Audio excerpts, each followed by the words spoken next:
Oke, bismillahirrahmanirrahim. Assalamualaikum warahmatullahi wabarakatuh. Jadi, insya Allah di sini saya akan menjelaskan mengenai panel konsep map atau mekanisme patogenis patofisiologi dari kasus yang ke-8, yaitu mengenai endometritis, di mana di sini kedatangan seorang pasien berinisial P, berumur 28 tahun, datang dengan adanya keluhan utama pasien ini kan sempat demam dan juga mengalami perdarahan gitu ya pada saat datang ke klinik gitu. Nah, kemudian dari history taking ternyata di sini sebelumnya pasien telah melahirkan, namun melahirkannya itu dengan traditional birth. Nah, kemudian dari history taking juga ternyata sebelumnya waktu postpartum atau labor atau setelah labor, ternyata plasenta dari pasien itu sulit untuk dikeluarkan. Nah, kemudian di sini kita analisis faktor risiko yang kemungkinan besar dialami oleh pasien ini. Yang pertama adalah karena di sini pasien mengeluhkan adanya plasenta yang sulit dikeluarkan. Yang besar faktor risikonya itu adalah plasenta yang mengalami abnormalitas pelekatannya yang ada di endometrium, yang pertama. Dan yang kedua, kemungkinan besar plasenta yang sulit dikeluarkan setelah bayi itu lahir.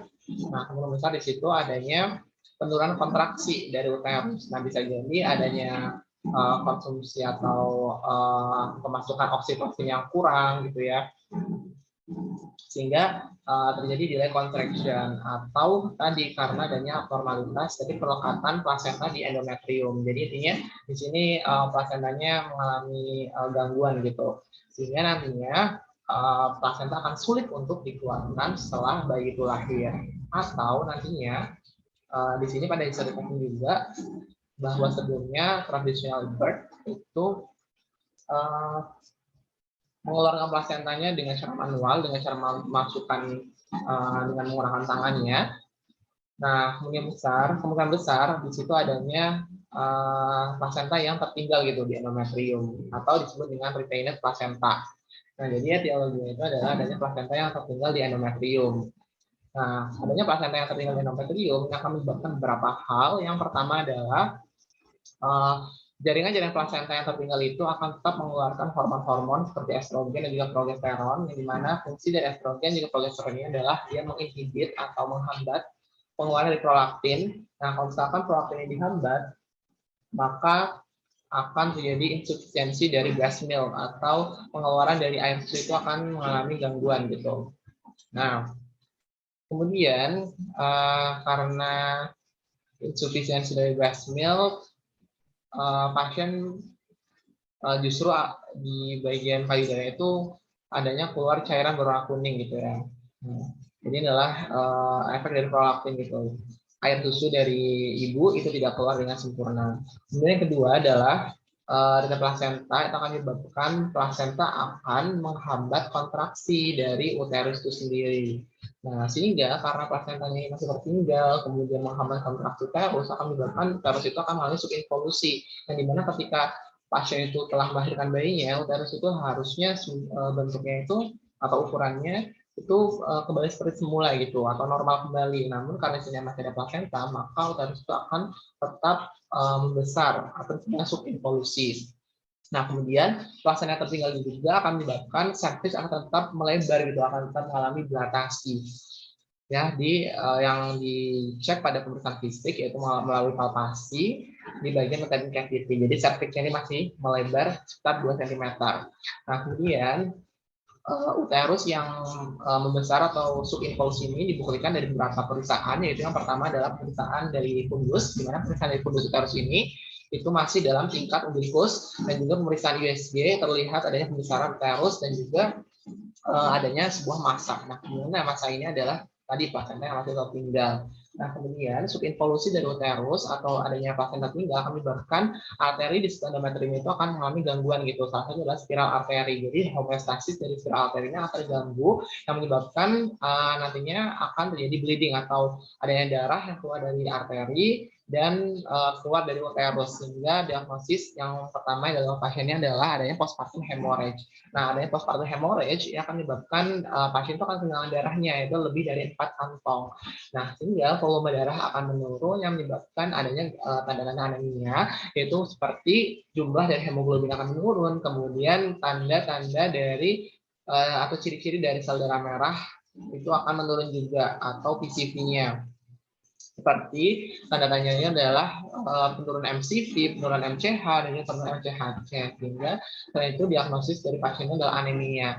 Anemia ini akan menyebabkan adanya penurunan saturasi oksigen, itu ya, oksigen yang disalurkan ke jaringan-jaringan ke organ akan menurun, sehingga nantinya akan terjadi tanda-tanda anemia seperti anemia konjungtiva, kemudian kompensasinya juga akan terjadi peningkatan respirator ya, gitu ya, karena oksigen di dalam tubuh itu akan menurun gitu, sehingga pasien akan meningkatkan respiratory rate untuk memasukkan oksigen lebih banyak.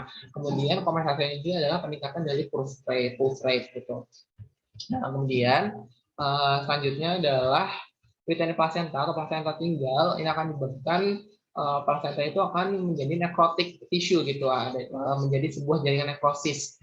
Nah, jaringan nekrosis ini akan menjadi sebuah tempat yang nyaman untuk kolonisasi bakteri. Sampai situ dulu, kemudian kita berlanjutkan ke dua faktor yang lainnya, itu adalah pasien ini melahirkan dibantu dengan traditional birth. Nah, di mana pada history taking juga dapatkan bahwa traditional birth ini masukkan tangannya tanpa menggunakan glove untuk mengambil plasentanya gitu, sehingga nantinya di sini akan menjadi tidak steril. Nah, kemudian dari history taking dari pemeriksaan fisik juga ternyata adanya laserasi di bagian forcepsnya. Nah, kemudian laserasi ini juga disebabkan karena tadi mengambil plasenta secara manual dengan menggunakan tangan, sehingga akan terjadi luka gitu di bagian forcepsnya.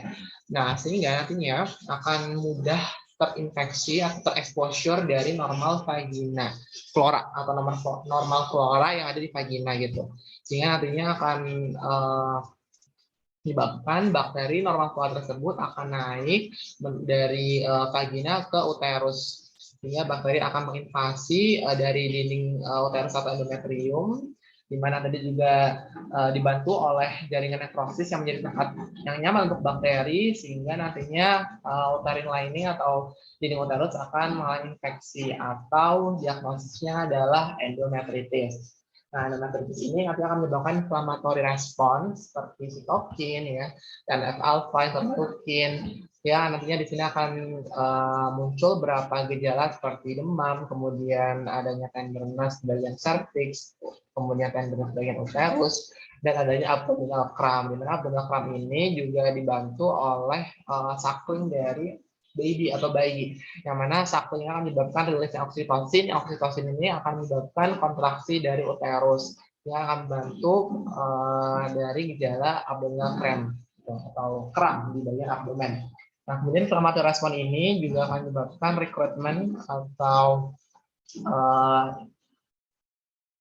neutrofil gitu ya. Neutrofil akan menuju site of infection. Jadi peningkatan sel darah putih atau disebutnya leukositosis, yang dimana sel darah putih ini yang terpisah akan membentuk fibris dan juga pus formation.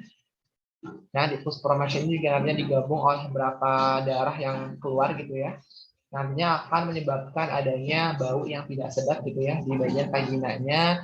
Kemudian flux positif ini juga disebabkan tadi karena adanya darah yang keluar gitu atau hemorrhage seperti itu. Nah, di mana terus kemudian di sini pasien diberikan manajemen ya seperti ringulated infusion untuk meningkatkan volume darahnya, kemudian laktasi juga untuk membantu mendorong ibu ini dalam kesulitan menyusui gitu. Lalu selanjutnya diberikan cefazolin 1 gram IV, yang dimana ini fungsinya adalah untuk infeksi dari uterusnya itu sendiri karena antibiotik. Kemudian diberikan juga uterotonic administration dikarenakan di sini uterusnya mengalami penurunan kontraksi gitu ya. Kemudian disarankan juga untuk ke obgyn untuk melakukan kuretase atau pengambilan plasenta yang terpisah.